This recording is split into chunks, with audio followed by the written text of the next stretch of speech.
주님, 당신의 길을 가르쳐 주소서. 당신의 진리로 저를 이끌어 주소서.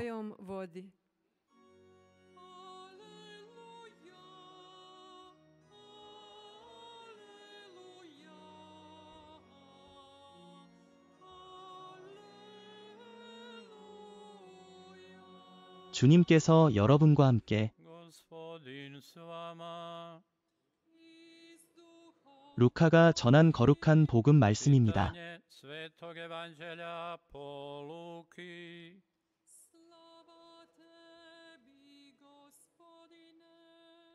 그때 예수님께서 제자들에게 말씀하셨다. 내 말을 듣는 너희에게 말한다. 원수를 사랑하여라. 너희를 미워하는 이들에게 잘해 주어라. 너희를 저주하는 이들을 축복하여라. 너희를 박해하는 이들을 위하여 기도하여라.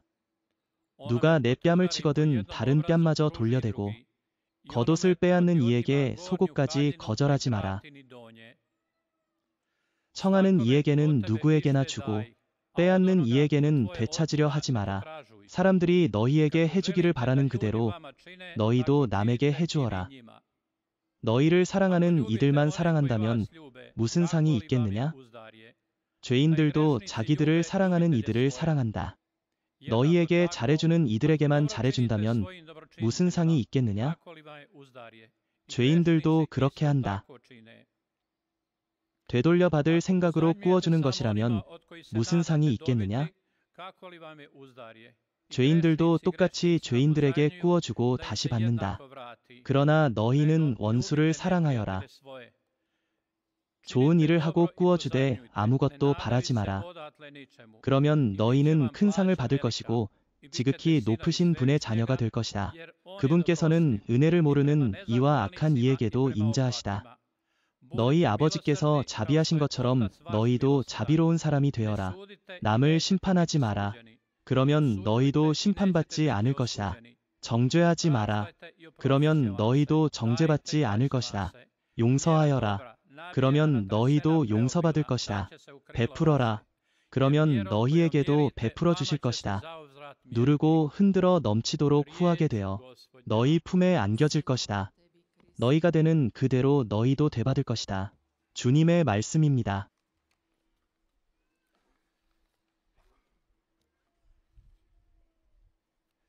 Braćo i sestre, slušajući ove riječi, rećemo svi, težak je Isusov zahtjev njegovim učenicima.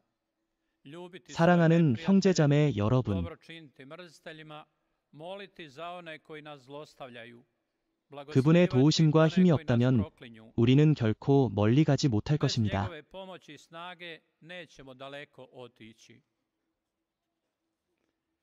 오늘 우리가 들은 루카 복음은 인간 존재의 깊은 자리로 우리를 이끌어 그 본성과 마음을 돌아보게 합니다. 그리고 세상 시작부터 인간이 끊임없이 씨름해온 근본적이고도 본질적인 가치를 묵상하게 합니다. 사람이 어떤 교육을 받고 어떤 환경에서 자라났든 상관없이 그가 신앙인이든 무신론자이든 피부색이 다르든 아시아인이든 유럽인이든 한 가지 공통된 반응이 있습니다. 바로 예수님의 이 요구 앞에서 우리 마음 깊은 곳에서 솟아나는 당혹감과 거부감입니다. 상처를 용서하고 본능적인 충동을 이겨내는 데에서 가장 뚜렷이 드러나는 인간의 내적 체험은 바로 인간 존재의 연약함과 예민함을 보여줍니다. 우리는 보통 두 가지 잣대를 적용합니다. 내가 용서받아야 할 때와 내가 다른 이를 용서해야 할 때가 다릅니다. 아무리 도덕적이고 강한 사람이라도, 아무리 자신을 단련하고 인격을 다듬었다 하더라도 오늘 복음에서 예수님께서 요구하시는 말씀을 쉽게 받아들이고 실천하기는 어렵습니다. 우리는 흔히 구약의 보복과 징벌의 법으로 기울어져 그 울타리 안에서 더 편안해합니다. 그러나 그것은 예수님의 사랑과 끝없는 용서, 그리고 자기 희생의 길과는 거리가 멉니다. 흥미로운 점은 복음을 전한 복음사가들조차 이 문제에 대해 서로 다른 관점을 보인다는 것입니다. 각자의 배경과 시선에 따라 접근이 달랐습니다. 마테오 복음사는 원수를 사랑하고 용서하는 문제를 말할 때 율법과 정의, 심판의 뿌리 내린 유다 전통에 더 기울어 있습니다. 그러나 루카 복음사는 그 모든 것의 중심에 예수님을 통하여 드러나는 하느님의 자비와 용서를 놓습니다. 이 두 관점은 결코 모순이 아니라 각 복음사가가 살아가던 환경의 차이를 보여줍니다. 곧 그들이 형성된 자리의 배경을 비춰줍니다. 또한 이중적인 복음의 전승은 우리에게 더 넓은 자유를 줍니다. 하느님과 사람 앞에서 자신의 태도와 관점을 드러낼 자유입니다. 곧 개인적 결단과 고백으로 나아가게 합니다.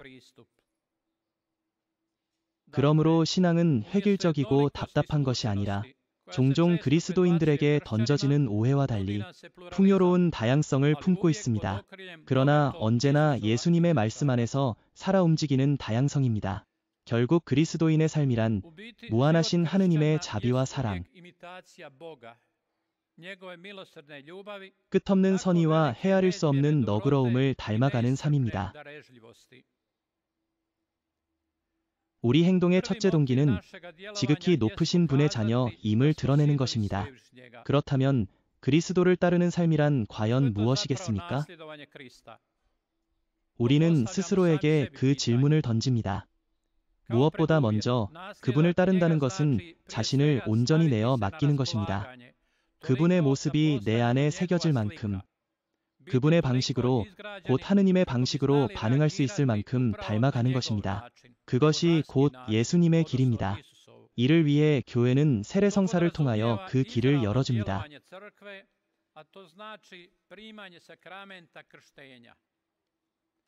세례를 통해 우리는 그리스도께 더 가까이 다가서며 하느님의 사랑받는 자녀로 살아갈 힘을 받습니다. 그분 안에서 굳건히 서게 됩니다. 성사들은 우리를 변화시킵니다.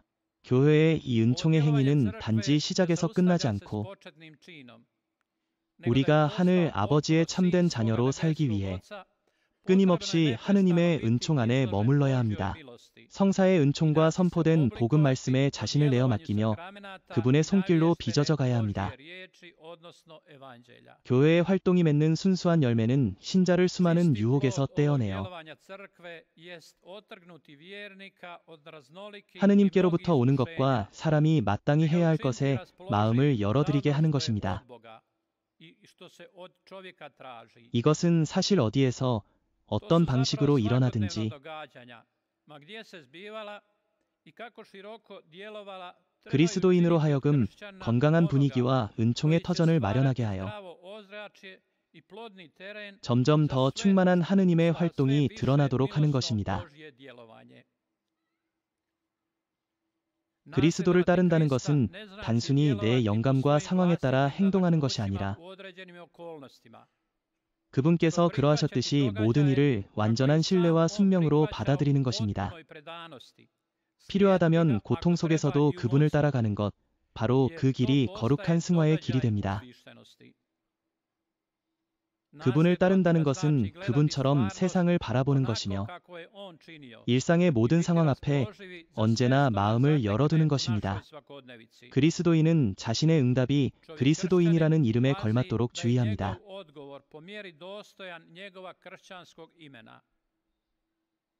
따라서 이는 단순한 즉흥이 아니라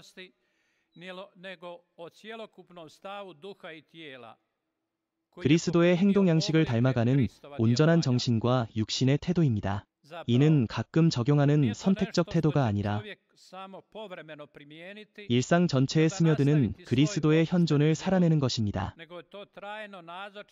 그분께서 늘 함께 계시는 삶입니다. 하느님의 나라는 예수님께서 하느님은 자비로운 아버지이시다 라고 선포하신 그날부터 시작되었습니다.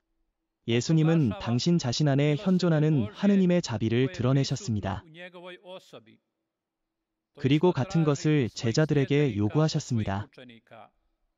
그들이 형제에게 베푸는 용서는 하느님의 사랑이 그들을 찾아오신 열매입니다. 그것은 또한 하느님의 용서가 그들 안에서 드러나는 표징이며 큰 자비에 동참하는 은총의 선물입니다. 그리스도의 제자는 자신 안에 하느님의 모습이 새겨지도록 내어 맡기며 성사와 말씀을 통해 날마다 변화되고 다듬어져 점점 더 하느님의 자녀로 하느님의 피조물로 살아가는 이입니다. 형제자매 여러분, 그리스도인의 삶은 곧 예수님의 모범을 따라 하늘 아버지를 따르는 삶입니다. 이것이 바로 그리스도교 도덕의 근본 원리입니다.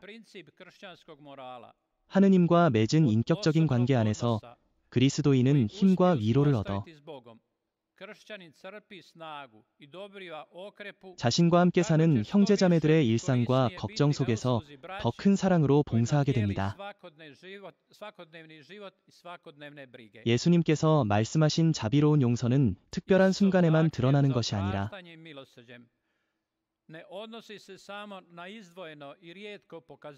그리스도 안에 사로잡힌 영혼이 항상 지니는 지속적인 태도입니다.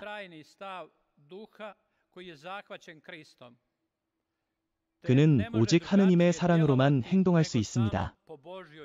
삶의 사건들은 언제나 우리를 자극하며 우리가 어떤 영적 자세로 서 있는지 드러냅니다.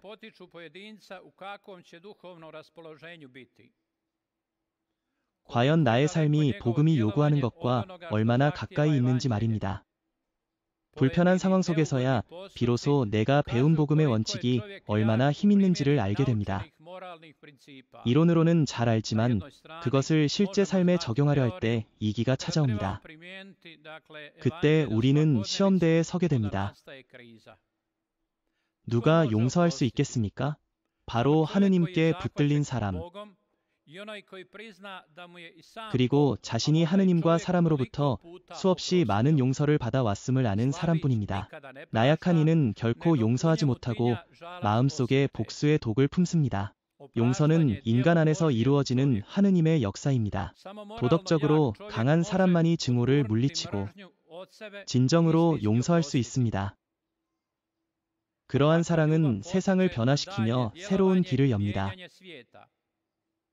성요한 바오로 2세 교황님의 모범을 기억합시다. 그분은 자신을 죽이려 했던 자,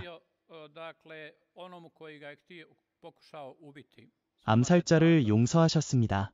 오늘 우리는 고귀한 도덕적 가치와 그리스도교의 원칙을 존중하지 않는 시대에 살고 있지만 세상에 흔들려서는 안 됩니다. 또한 그리스도인들이 여전히 예수님의 자비와 용서, 보복하지 말라는 가르침을 완전히 살아내지 못한다는 사실이 우리를 낙담시켜서는 안 됩니다. 오히려 그것은 우리가 더욱 굳게 자비하신 아버지께 다가가야 한다는 부르심입니다. 예수님의 용서와 사랑의 모범을 따릅시다. 자기 자신을 사랑하는 마음은 권리와 명예를 지키려 하지만 복음의 비단에서 그 이기적 자아를 넘어 날마다의 무기력과 죽음을 뛰어넘는 용기를 가져야 합니다.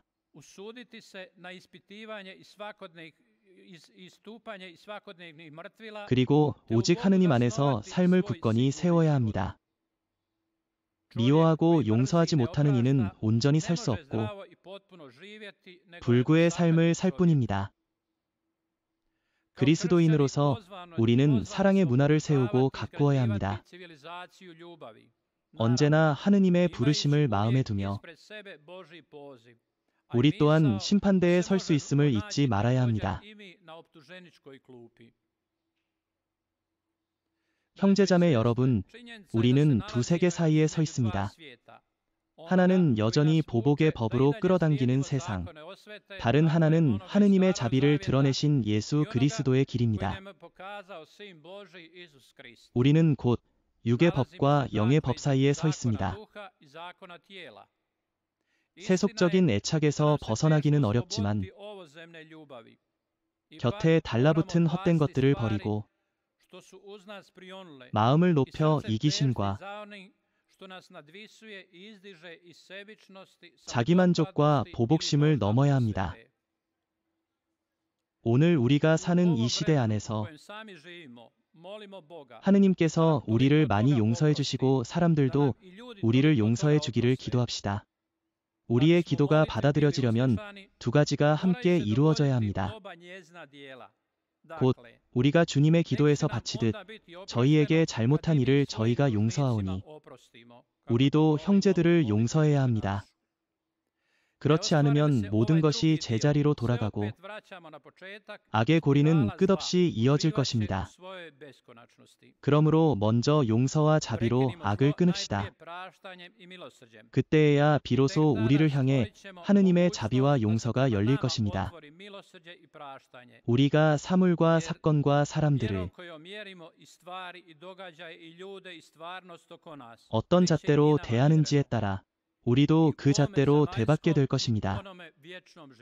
이 세상에서도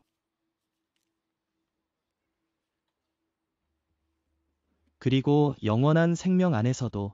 아멘.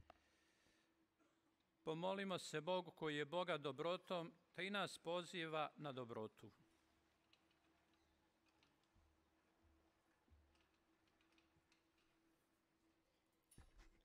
주 하느님, 모든 사람에게 차별 없이 선을 행하게 하소서.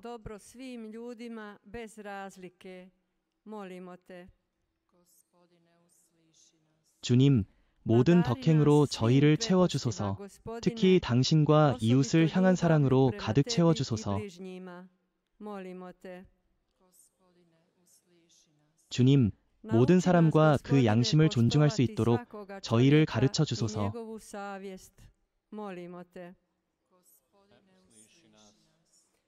Nadahni umjetnike da stvaraju djela koja će uzdizati ljudska srca k tebi.